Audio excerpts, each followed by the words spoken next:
Welcome to Simon's Trading Channel. My name's Simon and this is my daily Bitcoin price action analysis, except it isn't. It's a little bit different today.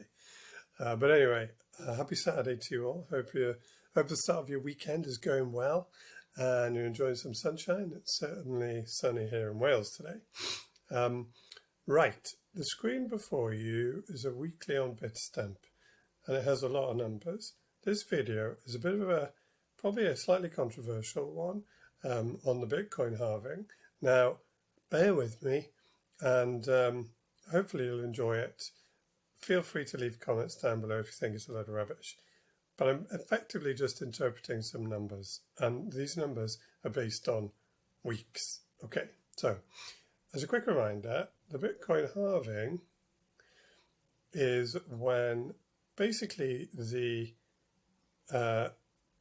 when every time 210,000 blocks has been produced, blocks on the blockchain, the reward for each block produced in Bitcoin goes down by a half. Hope that makes sense. If you think about it, it does. So every 210,000 blocks that are mined, the reward you get for mining a block is halved. Okay? So generally think of the halving in terms of time, but it's actually the number of blocks that are mined. And clearly the rate at which they're mined will then determine the length of the halving. Okay? So just bear that in mind, because what I'm about to say is probably a little bit controversial. Now, what I'm now going to do, and so, so how does that pertain to a chart? Well, so far there's been basically in just in loose terms, 3 years up, 1 year down, 3 years up, 1 year down, 1 year down, 3 years up, 1 year down, and then we're into this one. So there's an expectation for 3 years up, 1 year down, okay? Which has been historically associated with a similar length cycle for halvings. So you can see it started in 2009, then 3 years later was the initial, so 210,000 blocks. So that was a halving. Then 4 years later, another 210,000. Then 4 years later. Then 4 years later. So it was only the first halving that took less than 4 years. All right. Now, what I'm going to say now may make this date wrong, okay? May, all right? So bear with me. All right. Now, what I'm saying is a bit of a hypothesis. So if based on the 210,000 blocks, the chart is representative of the price action, right? Then you should be able to correlate. You should be able to make some correlations. Okay, so just bear with me. So the easy correlations I can see based on time are between the high, the all-time high, so the first one without a decent pullback was here, right? Then it pulled back for a year, then it went up, blah, blah, blah, okay, right? So we're starting here. So starting from here, I'm using 2 reference points. So from the high to the breach of the old, to the breach of that high. So if you like, from the historical all-time high to when it's breached, divided by from the historical all-time high to the next all-time high. All right? So it's just a fraction. And I've done it in weeks, obviously. So the time period from here to when it was then breached, divided by the time period from here to the next all-time high, 80. It's 80%. So it took 80% of this time from here to here for the price to reach the all-time high, or breach it, which meant there was only 20% left of the cycle in time for it to reach its high. Okay? I hope that makes sense. I did it again here. So from here to when that then was the all-time high, when it's breached here, 157 weeks. And then from here to the next all-time high, 204 weeks. And just quickly show you. So from here, I did it more accurately. I zoomed right in, 204 bars.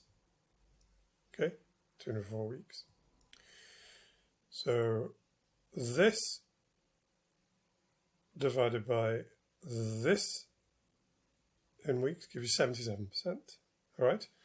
So there was a 3% shorter period for this cycle compared to this one. Okay. If you presume the same thing,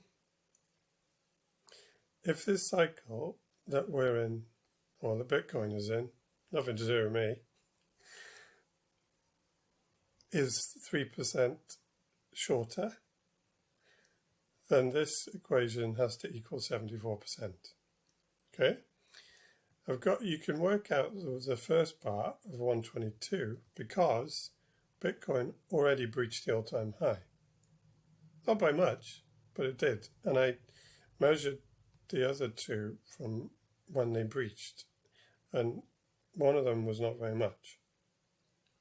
So from this candle to this candle is 122 bars. All right? So my hypothesis is that if this is 74%, in a similar way, there's been a 3% reduction in the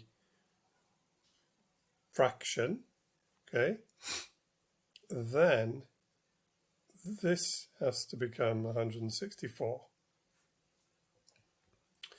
So 122, and I'll just do the maths in front of you now.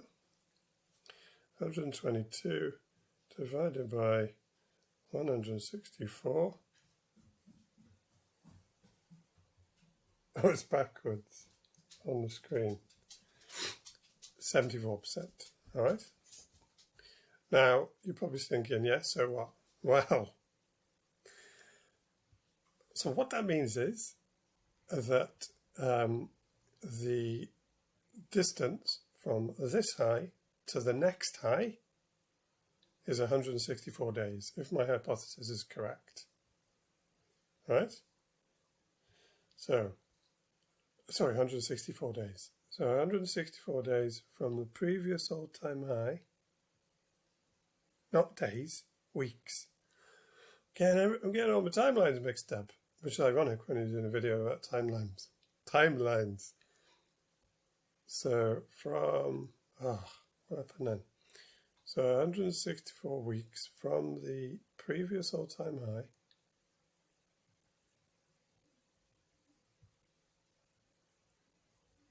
pretty sure I got that on the nose, to then the theoretical next all-time high, or the hypothesized next all-time high. Just bear with me, my dog's about to vomit all over the place. Well, that was unnecessarily dramatic. Sorry. I know for you there was no pause because I paused the video, but my dog's okay. I don't know why she just vomited all over the floor, but she seems all right. Anyway, that came like the most of this became rather more dramatic than I thought it was going to, so I apologize. Anyway, 164 weeks, if my hypothesis is correct, takes you to the end of the year. Ooh. Which would only be 2 years up. So that's why it's controversial. And, you know, I guess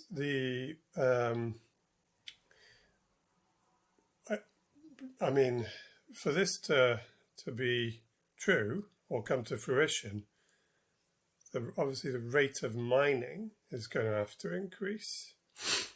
And, you know, I don't really know much about rates of mining of Bitcoin, but I guess as its adoption becomes more institutional,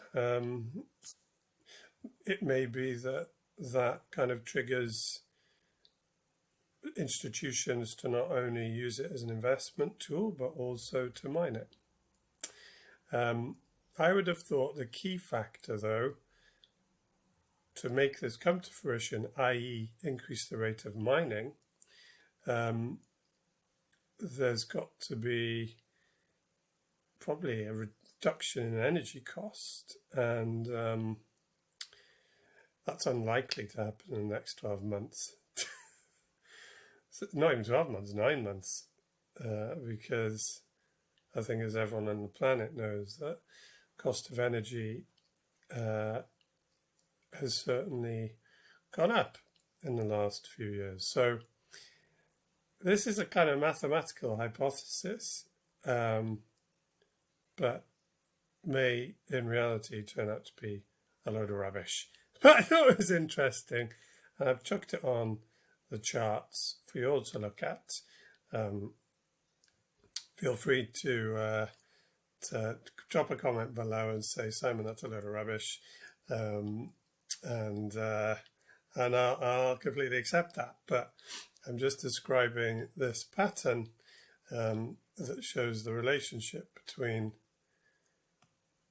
breaking the previous all-time high and making the next all-time high, breaking the previous all-time high, making the next all-time high, breaking the previous all-time high, and making the next one in time. Tells you nothing about the actual price. I hope you enjoyed the video. Don't forget to like and subscribe, and if you didn't like it, please don't like and subscribe, and don't come back tomorrow because I'll be doing it all again, but different. Okay, bye-bye.